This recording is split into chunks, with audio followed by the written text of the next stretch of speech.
नमस्कार, म take Narayan Bhattarai power न्यूजमा स्वागत छ। दर्शकवृन्द, सोमबार स्वास्थ्य मन्त्रालयले दिएको विवरण अनुसार मुलुकभर 13 जना कोरोना संक्रमितको मृत्यु भएको छ। एकै दिनमा पछिल्लो 24 घण्टामा 13 जनाको मृत्यु भएको छ। नेपालमा कोरोनाको दोस्रो लहर सुरु भए यता एकै दिन मृत्यु हुनेको यो सबैभन्दा उच्च आँकडा हो। नेपालका लागि एकै दिनमा आएको मृत्युको यो आँकडालाई निकै खराब सङ्केत मानिएको छ। बुटोलमा 3 जना संक्रमितको मृत्यु भएको छ। सोमबार भने पोखरामा 2 जनाको एकै दिन मृत्यु भएको छ। कोरोना अपडेट पनि आजको कार्यक्रममा विस्तृत रूपमा हामीले प्रस्तुत गर्नेछौँ।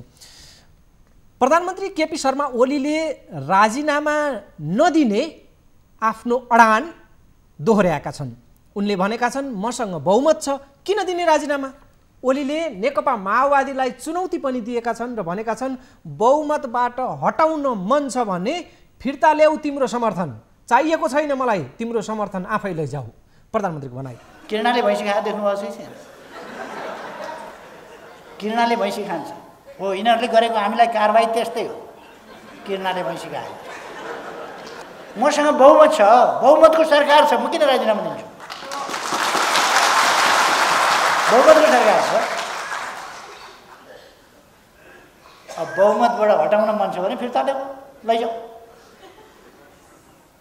चाहिया छैन तिम्रो समर्थन, लैजाऊ।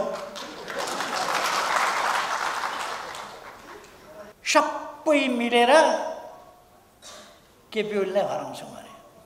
एक्लै त च्याउँदै नच्याए हुन्छ। हामी एक्लै कोसँग मिलेर आउँछ। अब एक्लै लड्छौँ, एक्लै चुनाव लड्छौँ, एक्लै 70 बनाइदिन्छौँ। जनताको भोटले, जनताको अभिमतले हामीसँग लड्ने एक्लै कसैले पनि नचिताए हुन्छ नेपालमा। ठिक भन्नुभयो प्रचण्डजी, कहिले कहिले साँचो कुरा बोल्नुहुन्छ क्या। सबै मिलेर एमालेका विरुद्ध लड्छौँ भन्नु ठिक हो, गर्नै त्यसै पर्छ। अब एक्लै नचिताए हुन्छ, सबै मिलेर आउँ। कुम जोडेर मसँग बस्न पाइन भनेर को हो? कुम जोडेर बस्न दिएन, कुर्सी पर सारिदिएछ। त्यसैमा आज एक दिन पनि त्यसैमा, भोलि पनि त्यसैमा, यसमा छलफल हुनु पऱ्यो भन्छन्। अब त्यो ए बाबु उर्तिर सारेर बसे भइगयो नि, कति छलफल गर्ने भनेर त्यो उर्तिर सार्नै बस्ने, के छलफल त्यसमा के चाहियो? छलफल भनेको किचकिच, त्यो किचकिच गर्ने मात्रै काम, सधैँ काम गर्ने होइन। अहिलेको सरकार प्रतिगामी भयो अरे, तनासा भयो अरे। सरकारले पेश गरेको संसदमा पेश गरेको प्रस्ताव निर्णयार्थ सभामुखले पेश नगर्दा नेपाली काङ्ग्रेस मुखमा पानी हालेर किन बस्छ? यो लोकतान्त्रिक अभ्यास हो कि होइन? किन बोल्दैन? बोल्नुहोस् नेपाली काङ्ग्रेसका नेताहरू, बोल्नुहुन्न। किनभने त्यहाँ साँठगाँठ खोजिरहनु भएको छ उहाँहरू। अबको चुनावबाट एउटा आउँदैन, के निकाल्नु? अबको चुनावबाट एउटा आउनेवाला छ। प्रधानमन्त्रीको राजीनामा मागिरहने तर सरकारलाई दिएको समर्थन भने फिर्ता लिन आँट नगर्ने प्रचण्डको शैली हरुवा प्रकारको भन्दै आफूलाई उनीहरूको समर्थनको खाँचो नभएको प्रधानमन्त्रीको आजको वक्तव्यमा भनाइ छ। समर्थन फिर्ता नलिने तर काङ्ग्रेस र जसपालाई गुहार्दै नयाँ सरकार गठन गर्नका लागि माओवादी अहिले भौतारी रहेको र त्यसमा माधव कुमार नेपाल पक्षले पनि उनीहरूलाई साथ दिइरहेको प्रधानमन्त्रीको आजको भनाइ रहेको छ। यस्ता धाक धक्कुले म डराउनेवाला छैन, त्यो पनि प्रधानमन्त्रीको भनाइ थियो। संसद पुनर्स्थापनापछि झनै राजनीतिक अस्थिरता बढेको भन्दै यो संसदले काम गर्न नसक्ने दाबी पनि प्रधानमन्त्री ओलीले आज त्यो वक्तव्य दिएका छन्। संसद पुनर्स्थापना गर्ने अदालतको फैसला बाध्यताले आफूले मान्नु परेको भन्दै यो संसदबाट केही पनि पार नलाग्ने र नयाँ सरकार पनि नबन्ने ओलीको दाबी छ। र प्रधानमन्त्री ओलीलाई अहिलेको यो पुनर्स्थापित संसदलाई कसरी हुन्छ असफल पार्न नियत बस्नै प्रधानमन्त्री अघि बढिरहेको भनेर प्रतिपक्षहरूले आरोप लगाइरहेका बेला प्रधानमन्त्रीको यो प्रकारको अभिव्यक्ति आएको छ, यो संसदले काम दिनेवाला छैन भन्ने प्रधानमन्त्रीको धारणा छ। माधव नेपाल पक्षले समानान्तर गतिविधि जारी राख्ने र पार्टीमाथि धावा बोल्ने क्रम नरोके उनीहरूलाई तह लगाउने धम्की पनि प्रधानमन्त्रीबाट आएको छ। माधव नेपाललाई अहिले निलम्बन मात्रै गरेको र यदि उनीहरूले यस्तै शैली देखाइरहने र यस्तै पारा गरिरहने हो भने पार्टीको सदस्यबाट समेत निष्कासन गर्ने प्रधानमन्त्री ओलीले चेतावनी दिएका छन्। विगतका अपराधहरूमा पश्चाताप गर्दै जनतातर्फ फर्किएर माफी मागेछन् भने माधव नेपाललाई एमालेमा काम गर्न दिने ओलीले बताएका छन्। ओलीको भनाइ छ, माधव नेपाल आएर जनतातर्फ फर्किएर क्षमा याचना गर्नुहोस्, तर पार्टीमाथि धावा बोल्नुभयो भने ठिक पारिनेछ। बघिनी बाघको श्रीमती बघिनी तबसम्म चुप हुन्छ जबसम्म डमरुमाथि खतरा हुँदैन। हामीलाई पनि पार्टीबाट निष्कासन गर्न आउँछ, त्यो तरिका हामीलाई पनि थाहा छ। ठिक पारिदिने शैलीको प्रधानमन्त्रीको अभिव्यक्ति छ। माधव नेपालप्रति तीखो व्यङ्ग्य गर्दै ओलीले थप अगाडि भनेका पनि छन्, एमाले बलियो बनाउने भन्दै जिल्ला जिल्लामा अर्को पार्टी खोल्दै हिँडेका छन्, हामीलाई हटायौँ भन्दैछन्। ठिक छ, धित मार, निकाल्ने काम गर, कारबाही गर्ने आफ्नो रहर पुर्याउँदै जाऊ। हामीले टाँसिदिएको जुङ्गा अलि दिनपछि हामी नै खुस्काइदिन्छौँ, निकालिदिन्छौँ अनि थाहा पाउँछौँ।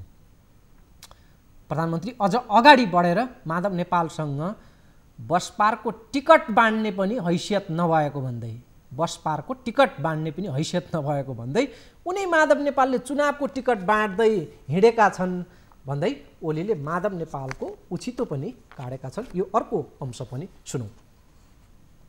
माधव नेपालजी आएर पार्टीमा काम गर्छु भन्नुहुन्छ भने अहिलेसम्म गरेका अपराधपूर्ण क्रियाकलापको क्षमा याचना गर्नुहोस्। मसँग पर्दैन, यता फर्केर पर्दैन, त्यहाँबाट उता फर्केर गर्नुहोस्,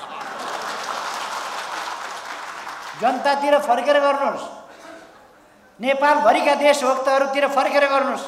आत्मालोचना, परिवर्तन चाहने जनतामाथि, विकास चाहने जनता उहाँमाथि गरेको षड्यन्त्रका विरुद्ध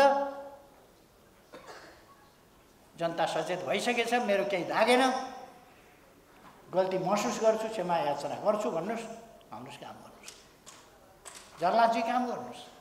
बघिनी तबसम्म चुप हुन्छ जबसम्म डम्बरुमाथि खतरा हुँदैन। पार्टीमाथि धावा बोल्नुभयो भने ठिक लगाइनेछ। पार्टीमाथि धावा बोल्नुभयो भने बोलिरहनु भएको छ, तर म सीमा हेरिराखेको छु।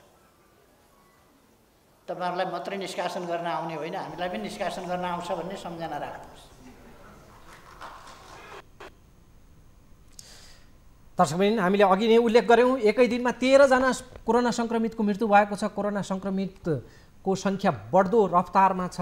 देशको प्राथमिकता, राजनीतिक नेतृत्वको प्राथमिकता भने यो प्रकारको झगडामा छ। सत्तारूढ दल एमाले आफैमा कटाक्ष गरिरहेको छ, नेताहरू बीचमा आपसमै झगडा चलिरहेको छ। बाँकी दलहरू पनि सत्ता फेरबदलको जोड घटाउमै छन्, त्यही दाउपेचमै छन्। कोरोनाको मामला सुरुदेखि नै पहिलो लहरमा पनि यस्तै राजनीतिक जालझेल, राजनीतिक तिग्डमका कारणले ओझेलमा परेको थियो र अहिले दोस्रो लहर फेरि तीव्रताका साथ अगाडि बढिरहेको छ। घातक मानिएको छ अहिलेको सङ्क्रमणलाई झनै, तर राजनीतिक नेतृत्वको प्राथमिकता भने राजनीतिक झगडामै चलिरहेको छ। झगडाको अर्को पाटो उता माधव पक्षको पनि उस्तै छ। ओलीको हतियार र सामर्थ्य नै गुटबन्दी भएको र अध्यक्ष भएपछि पनि त्यो ओलीले कायमै राखेको माधव पक्षहरूको नयाँ निष्कर्षसहित उनीहरूले आफ्नो पार्टीको मातहतमा सर्कुलर पनि जारी गरेका छन्। यही निष्कर्ष समेट्दै चैत्र 4 र 5 गते गरेको राष्ट्रिय कार्यकर्ता भेलाबाट पारित राजनीतिक प्रस्तावलाई संशोधनसहित मातहतका कमिटीमा माधव नेपाल पक्षले पठाएको छ। उक्त प्रस्तावमा एमालेको 9औं महाधिवेशनबाट अध्यक्ष केपी शर्मा ओलीको उदय भएपछि नै पार्टीमा समस्या देखिन थालेको उल्लेख छ त्यो राजनीतिक दस्तावेजमा। र एमालेको यो झगडा सदाबहार विषय बनिरहेकै छ। अब संसदको सोमबारको बैठकमा जाउँ। संसदमा पनि उस्तै आरोप प्रत्यारोप, छिनाझप्टी र चर्काचर्की चलेको छ। राष्ट्रपतिबाट प्रदान गरिएको विभूषणमा सरकारले गम्भीर त्रुटि गरेको भन्दै संसदमा प्रधानमन्त्रीको जवाफ मागिएको छ त्यो त्रुटि कसरी हुन गयो भनेर खास गरी काङ्ग्रेसका सांसदहरूले यसमा प्रधानमन्त्रीको जवाफ मागेका छन् र माओवादीको सांसदहरूले पनि यसमा आपत्ति जनाएका छन्। काङ्ग्रेसका सचेतक पुष्पा भुषालले विभूषणमा नेपालको संशोधित नक्सा नराखिएकोमा आपत्ति जनाइन्। यस्तो गम्भीर भूल सरकारबाट भएको छ, संसदमा आएर प्रधानमन्त्रीले यसको जवाफ दिनुपर्छ उनको भनाइ छ। संसदले पारित गरेको वास्तविक नक्सा किन प्रयोग गरिएन, राष्ट्रियता देखाउने चुच्चे नक्सा हराउने भन्दै एकपछि अर्को सांसदले आज बोल्ने क्रममा प्रश्नहरू गरेका छन्। माओवादी सांसदले पनि यो विषयमा आपत्ति जनाएका थिए भने ओली पक्षका सांसदले भने यो मामलामा सरकारको बचाउ गरेका थिए। संसदमा चलेको यो चर्काचर्की सुनौँ। अब यहाँ राष्ट्रवाद देखाएर यहाँ चुच्चे नक्सा पनि गायब पारिसकेको छ महोदय। यस्तो भइरहेछ। अब त्यसो भए सभामुख महोदय मार्फत सबै पार्टीको ध्यान जाओस्, जनताको ध्यान जाओस्। निश्चय नै अहिलेको सरकारले राष्ट्रियता देखाउने चुच्चे नक्सा हराउने यो कहावत अहिले राष्ट्रिय राजनीतिमा छाएको छ। सभामुख महोदय, महामहिम राष्ट्रपतिबाट जुन विभूषण प्रदान भएको छ त्यो विभूषणमा जुन किसिमबाट अहिलेको नक्सा संशोधन भएको प्रतीक जुन हटाएको छ त्यसको जिम्मेवारी सभामुख महोदय यो सरकारले लिने कि नलिने, सम्माननीय प्रधानमन्त्रीले लिने कि नलिने सभामुख महोदय। यतातिरबाट उतातिरबाट चारैतिरबाट यहाँ कोलाहल मचिरहेको छ, चिच्याइरहेका छन् र यो सरकारले देश बर्बाद गर्यो, देश सक्यो, सबै कुरा बर्बाद गर्यो भनेर चाहिँ यहाँ चिच्याइरहेका छन्। यो विदेशीले हडपेको भूमि नेपालभित्र ल्याउने कुरा यो देश विरोधी कुरा हो, जनताका बीचमा तथा नाम भ्रम फैलाउने। र हिजो आफू शासन सत्तामा हुँदै गर्दा यसो भनिरहनेहरू सत्ता चलाउँदै गर्दाखेरि के गरिरहनु भएको थियो, के गरिरहनु भएको थियो, यसको जवाब उहाँहरूसँग छ कि छैन? आफूतिर पट्टि फर्केर हेर्न पर्छ। त्यसै गरेर आज त्यो नक्सा हाम्रो हो, नेपालको हो भनेर हामीले बनाएको संविधान सभाद्वारा बनाएको संविधानलाई संशोधन गरौँ र त्यो संशोधन मार्फत संविधानमा समेत नेपालको नयाँ नक्सा अध्यावधि गर्ने काम गर्यो। यो के देश विरोधी कुरा हो? यसका विरुद्ध जुलुस निकाल्नु पर्छ, यसका विरुद्ध संसदमा बकवास गरिहाल्नु पर्छ। सरकारले विभूषणमा प्रयोग भएको नक्सामा चुच्चे नक्सा नहुनुको कारण अघिल्लो वर्ष नै तयार भएका तकमाहरू थिए, तिनै अहिले प्रयोग गरिएको भनेर सरकारले खास गरी गृह मन्त्रालयले जवाफ दिएको छ। यस अगाडि नै स्टकमा भएका तकमाहरू अहिले खपत गरिएको भन्ने सरकारको प्रतिक्रिया आएको छ। तर सरकारले गैर जिम्मेवार यस्तो प्रकारले जवाफ दिएर उम्कन खोजेको प्रतिपक्षको आरोप छ र केसम्म भनिएको छ भने यदि पुरानाहरू नक्साहरू खपत गर्ने हो भने सबै कार्यालयमा यस अगाडिका नक्साहरू अङ्कित नक्साहरू टाँसे भयो, यस्तै गर्ने हो भने भन्ने प्रकारले प्रतिपक्षहरूको गुनासो र त्यो प्रकारको आपत्ति पनि रहेको छ। र जुम्लाबाट निर्वाचित माओवादी केन्द्रका सांसद गजेन्द्र बहादुर महतले देखाउने एउटा तर गर्ने अर्कै सरकारको रवैयामाथि आपत्ति जनाएका थिए आजको संसदमा।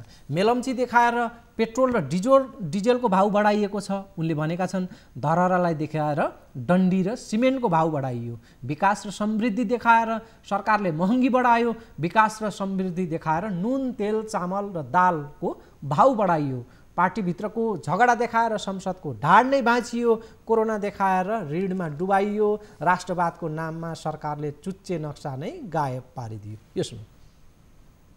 मेलम्ची देखाएर पेट्रोल र डिजेलको भाउ बढेको छ, मेलम्चीलाई देखाएर सभामुख महोदय। धरहरालाई देखाएर यहाँ डन्डी र सिमेन्टको भाउ बढिएको छ सभामुख महोदय। अब त्यसरी देखाइएको छ। विकास र समृद्धि देखाएर नुन तेल चामल र दालको मूल्य बढाएर जनताको ढाड सिकिया छ सभामुख महोदय। पार्टीभित्रको झगडा देखाएर संसदको ढाडै माथि सभामुख महोदय। कोरोना देखाएर यहाँ के गरे भने यो ऋणले जनता डुबाइसक्यो सभामुख महोदय है। अब यहाँ राष्ट्रवाद देखाएर यहाँ चुच्चे नक्सा पनि गायब पारिसकेको छ महोदय। यस्तो भइरहेछ। अब त्यसो भए सभामुख महोदय मार्फत सबै पार्टीको ध्यान जाओस्, जनताको ध्यान जाओस्।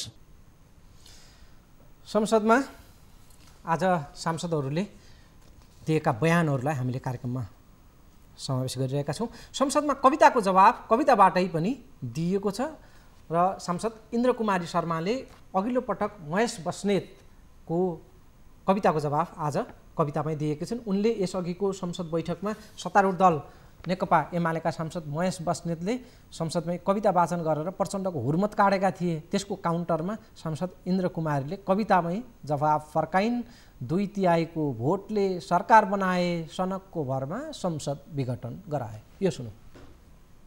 सम्मान्य सभा महोदय, बालुवाटारबाटै विकासको मूल फुटेको सुनेर मेरो पनि आज जोस जाग्यो। संसदमा कविता वाचन सुनेर मलाई पनि कविता भन्न मन लाग्यो। जनताको भोटले 2/3 सरकार बनाए, सडकको भरमा संसद विघटन गराए। मै हुँ संविधान, मै हुँ कानुन, मै हुँ राज्य भन्दैछन्। अझै पनि संसद विघटन गर्ने दाउपेच बुन्दैछन्। संसद विघटन ठिक हो भन्नेहरू, लाभको पद कहिले पाइन्छ भन्दै दिन गन्नेहरू। सर्वोच्चले संसद विघटनको निर्णय उल्टाइदिएको छ। संविधान र कानुनका पानाहरू पल्टाइदिएको छ। बुझेर पनि बुझ पचाएका छन्, जनतालाई सित्तैमा सताएका छन्। नैतिकताको खडेरी परेको छ, इमान धर्म मरेको छ। सत्ता टिकाउन जसपाले ललिपप देखाउँदैछन्, झुटा आश्वासन दिई फेरि मधेसीलाई फसाउँदैछन्। विश्वासको मत लिने ठाउँमा अझै नाटक गर्दैछन्। संसदलाई बिजनेस नदिएर भ्रमको खेती छर्दैछन्। बालुवाटारमा ककटेल पार्टी गर्दै हामी कसरी नाच्न सक्छौं? सारा जनता रोइरहँदा हामी कसरी हाँस्न सक्छौं? हामी कसरी हाँस्न सक्छौं? धन्यवाद। दर्शकबिन, कोरोना अपडेट सहितका अन्य सामग्रीहरू छन् र संसदमा आज चलेका विभिन्न बहुआयामिक बहसहरूलाई पनि हामीले त्यसको सार खिचेर मुख्य अंशहरू यहाँहरूलाई प्रस्तुत गरिरहेका छौँ र त्यो क्रम अझै बाँकी नै छ। त्योभन्दा अगाडि एउटा छोटो विश्राम।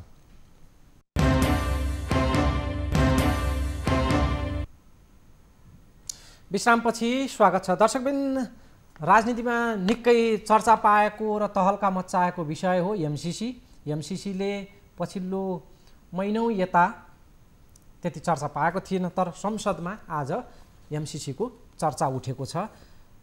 सत्तापक्ष र प्रतिपक्ष दुवैतर्फबाट एमसीसीका विषयमा आज फेरि एकपटक बहस छेडिएको छ र एमसीसीको मामलालाई संसदमा बहसको विषय बनाइनुपर्ने र त्यसमा एउटा टुङ्गोमा पुग्नुपर्ने सत्तापक्षीय सांसदले आफ्नो धारणा राखे। त्यसपछि प्रतिपक्षी सांसदले पनि त्यसमा आफ्नो जवाफ पेश गरेका छन्। एमसीसीको यो बहस सुनौ। 2-4 वर्षै भयो सभामुख महोदय, एमसीसी काङ्ग्रेस र माओवादीको संयुक्त सरकार हुँदा सम्झौता गरियो। आज त्यो थन्को लाएर सभामुख महोदय तपाईँ समक्ष छ। यो एमसीसी अरू कुरा त कार्यव्यवस्था पनि कहिलेकाहीँ कुरा हुन्छ। यो एमसीसी राष्ट्रिय हित अनुकूल बनाइन्छ सत्ता बाहिर हुँदा। सत्ताको निम्ति यसलाई जुवाको खालमा राखे चाहिँ गरिन्छ।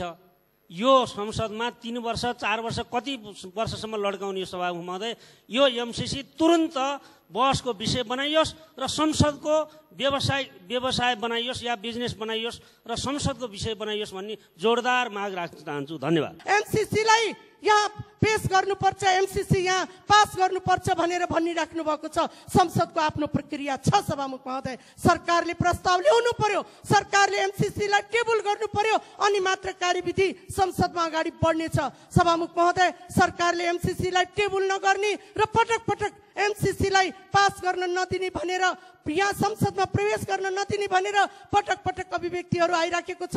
यसलाई तुरन्त अगाडि बढाउनको लागि पनि सरकारको अगाडि हामी संसद मार्फत आग्रह गर्न चाहन्छौँ। उहिले हामीले एमसीसी संसदले निर्णय गर्नु पर्यो। एमसीसी संसदले निर्णय गरोस्। निर्णयका लागि संसदमा हामीले प्रस्तुत गरेका छौँ। सभामुखले निर्णयार्थ पेश गर्नुहुन्न। के हो यो?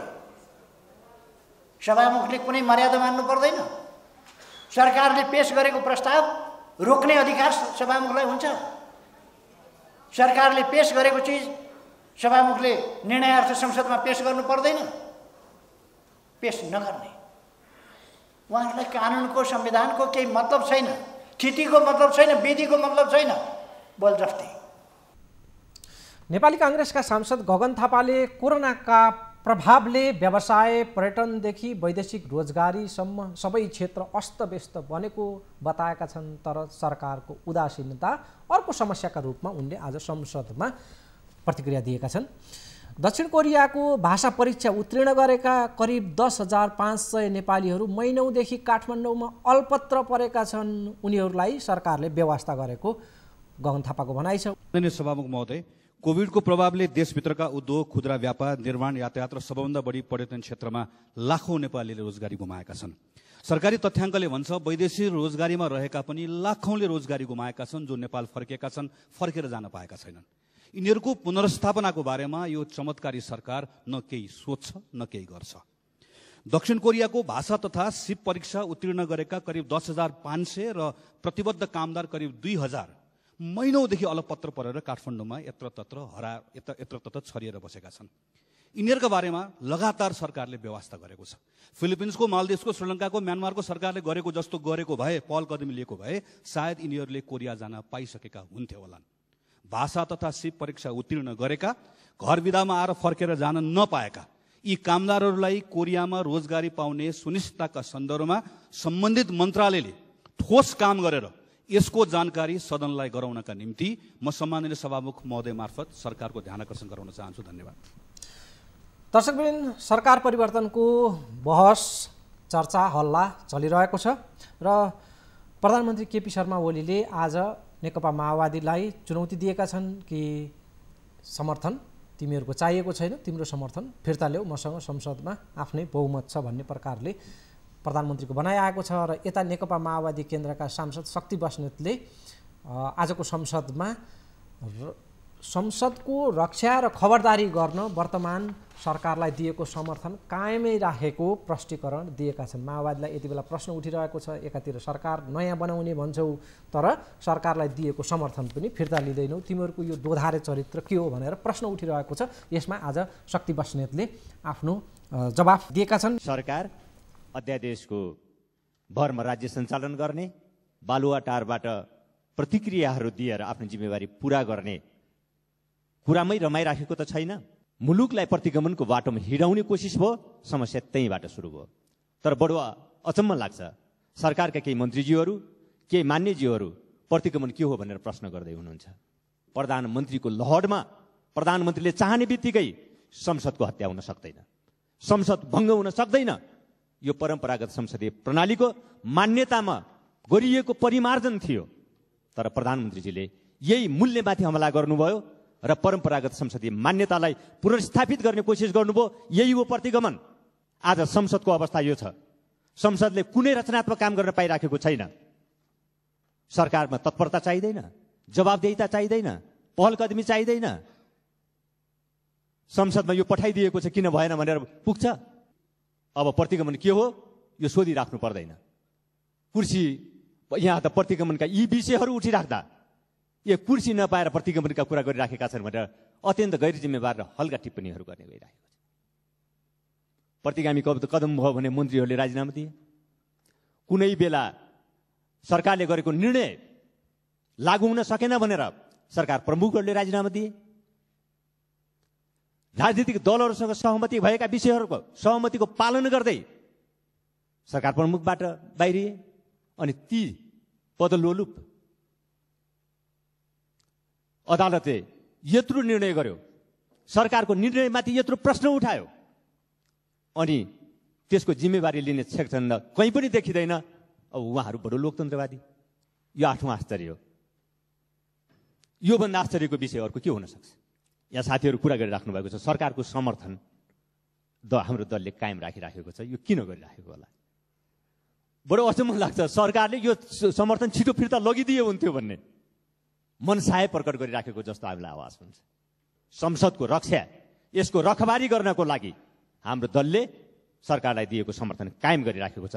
तपाईँलाई भ्रम नपरोस्, सबै खालका संवैधानिक र लोकतान्त्रिक गतिविधिहरूको हामी साँची बसिराखेका छौँ र ल्याप्चे लगाइराखेका छौँ भन्ने भ्रम पनि तपाईँहरूलाई नरहोस्। विकास निर्माण जनअपेक्षा अनुसार भइराखेको छैन, यही कुरा सही हो। किन भइराखेको छैन? मलाई लाग्छ यसको निम्ति सबैभन्दा जिम्मेवार सरकार प्रमुख हुनुहुन्छ। पहिलो कुरा, उहाँलाई एउटा भ्रम छ सबै भइराखेको छ। जनअपेक्षा अनुसार विकास भइराखेको छैन, सबै भइराखेको छ भन्ने भ्रमको शिकार उहाँ बनिराख्नु भएको छ। समस्या यहीँबाट सुरु भएको छ। दर्शकवृन्द, कोरोनाको पछिल्लो अपडेट हामीसँग बाँकी नै छ र संसदको आजको अन्तिम अंश यहाँ प्रस्तुत गरौँ, त्यसपछि हामी कोरोनामा जानेछौँ। प्रमुख प्रतिपक्षी नेपाली काङ्ग्रेसका सांसद प्रदीप गिरीले राष्ट्रिय सहमतिका लागि आह्वान गरेका छन्। संविधान बचाउनका लागि राष्ट्रिय सहमति यति बेला आवश्यक रहेको उनले बताएका छन्। को प्रधानमन्त्री बन्ने र सरकार कसको बन्ने र कसले त्यसको नेतृत्व गर्ने भन्दा पनि अहिलेको संविधानलाई बचाएर यसैलाई टेकेर अगाडि बढ्नका लागि राष्ट्रिय सहमतिको आवश्यकता रहेको प्रदीप गिरीको भनाइ छ। उनले 2047 सालको संविधान जस्तो यो अहिलेको संविधानलाई पनि बिजोग गर्ने हो भन्दै प्रश्न गरेका छन्। संसारमा जुन चिज अपरिवर्तनीय भनिन्छ त्यसको निश्चित नष्ट हुन्छ भन्दै संविधानलाई परिवर्तन गर्ने कि नष्ट गर्न दिने, यस अगाडिको जस्तै संविधानलाई नष्ट हुन दिने गिरीको प्रश्न थियो। उनले चुच्चे नक्साको जस्तै संविधानको पनि बिजोग गराउने हो भन्दै प्रश्न गरेका छन्। गिरीले चुनावमा जानका लागि पनि राष्ट्रिय सहमति आवश्यक रहेको बताएका छन्। को प्रधानमन्त्री बन्ने भन्ने कुरा प्रधानमन्त्री मानव सडकमा फ्याँकिएको छ। शेरबहादुरजीदेखि मोहन ठाकुरदेखि सबै प्रचण्डदेखि वर्तमान प्रधानमन्त्री चिरञ्जीवी प्रधानमन्त्री भइहाल्नु कुरा आएको छ। प्रश्न सरकारको होइन, सरकारको नेतृत्व कसले गर्छ भन्ने होइन। पहिलो प्रश्न जवाब दिनुहोस्, यो संविधानलाई बचाएर यसैमा हामी टेकेर अगाडि बढ्ने हो अथवा यसलाई 2047 सालको जस्तै बिजोग गर्ने हो अथवा चुच्चे नक्साको जस्तै बिजोगमा लैजाने हो। चुनावमा जाउँ त चुनावमा जाँदा पनि कसरी जाउँ? सबै मिलेर जाउँ। यसै सत्ता सरकारको अन्तर्गत चुनावमा जान हामी सबै तयार हुन्छौँ कि कुनै व्यक्ति या शक्तिले बाहिर बसेर विद्रोह गर्छ कि? याद राख्नुहोस्, चुनाव पनि सहमतिमा जाने कुरा हो। प्रधानमन्त्रीको प्रताडना हामीले भित्रबाट बाहिरबाट सदन बाहिरबाट गरिसकेका छौँ। एकपटक म उहाँलाई के भन्छु भने आफूभन्दा आफ्नो अहमभन्दा माथि उठेर हिजो त उहाँले प्रतिपक्षको नेता समेतलाई आफ्नो इरादा बताउनु भएको थिएन, सम्भावमुख समेतलाई विश्वासमा लिनुभएको थिएन। सङ्कट एक दिनमा आएको होइन, सङ्कट क्रमशः आएका छन् र म विनम्रतापूर्वक भन्न चाहन्छु मुख्यतः प्रधानमन्त्रीका कारणले आएको छ। यो दिन प्रतिदिनको विवाद, दिन प्रतिदिनको भ्रष्टाचारको कथा हाम्रो संसदको भनाभनबाट जुहारीबाट हल हुँदैन। हामी जुहारीमा व्यस्त छौँ। चुनावै गर्नु अघि पनि जरुरत पर्छ भने राष्ट्रिय सहमतिको सरकार समेत बनाउन तयार हौँ। होइन भने जुन भावनाले हामीले प्रधानमन्त्रीको चुनाव गराउने एकाधिकारलाई अस्तिको संविधानमा निरस्त गरेको थियौँ, त्यसलाई ध्यानमा राख्दै संसदलाई पुरा कार्यकाल चल्न दिउँ। आफ्नो तजविजको कुरा नमानिकन संसदमा उपस्थित प्रत्येक पार्टी, संसदभन्दा बाहिर रहेको नागरिक समाजले उठाएका एकपछि अर्को ज्वलन्त सवालहरूलाई सम्बोधन गरिकन नयाँ उचाइ प्राप्त गर्नुहोस्। नेपालीमा साँच्चै नै प्रधानमन्त्री ओलीले एउटा नयाँ युगको प्रवर्धन गरे भन्ने होस्। जाल झेल गरेर शकुनीले पासा फ्याँके जस्तो दुबारा पासा फ्याँकेर, शकुनी दुईपल्ट पासा फ्याँकेको थियो। एकपल्टको पासालाई द्रौपदीको प्रत्युत्तरले निरस्त गरेको थियो, दुबारा पासा फ्याँकेर फेरि पाण्डवलाई जङ्गल पठाए जस्तो संसद विघटन गर्ने दिशामा कृपया नगइदिनुहोस्। प्रदीप गिरीले देशमा सङ्कटको कारण प्रधानमन्त्री ओली नै रहेको बताएका छन्। प्रधानमन्त्रीले शकुनीले पासा फाले जस्तै पासा फाल्ने काम गरेको र संसद विघटनलाई त्यसको एउटा उदाहरणका रूपमा उनले बताए। Corona update. काठमाडौँका अस्पतालमा कोभिड वार्डहरू भरिन थालेका छन्। मङ्सिर, पुस, माघ, फागुन करिब यो 4 महिना खाली जस्तो रहेका कोभिड वार्डहरू, आइसियुहरूमा चैत लागे यता सङ्क्रमितहरू थपिने र त्यहाँ चाप बढ्ने क्रम अहिले बढ्दो छ। अहिले टेकु र टिचिङ अस्पतालमा मात्रै 25 जनाभन्दा बढी बिरामी अहिले भर्ना छन्। पछिल्लो युके भेरिएन्ट पहिलेको भन्दा घातक रहेको र सिकिस्त अवस्थाका बिरामी बढ्ने रफ्तारले नराम्रो सङ्केत दिइरहेको चिकित्सकहरूको भनाइ छ। काठमाडौँ मात्रै होइन, भारतीय सीमा जोडिएका जिल्लाहरूमा पनि त्यहाँका अस्पतालहरूमा चाप बढ्दै गएको छ। यससँगै मुलुकभर कोरोना सङ्क्रमणबाट ज्यान गुमाउनेको अहिलेको पछिल्लो सङ्ख्या चाहिँ 3053 पुगेको छ। सोमबार मुलुकभर 13 जना कोरोना सङ्क्रमितको मृत्यु भएको छ। नेपालमा कोरोनाको दोस्रो लहर सुरु भए यता एकै दिन मृत्यु हुनेको यो सबैभन्दा उच्च आँकडा हो। बुटोलमा 3 जना सङ्क्रमितको मृत्यु भएको छ भने पोखरामा 2 जनाको एकै दिन मृत्यु भएको छ। उता नारायणी अस्पताल वीरगञ्जमा पनि 1 जनाको मृत्यु भएको छ। पछिल्लो 24 घण्टामा 559 जना कोरोना सङ्क्रमित थपिएका छन्।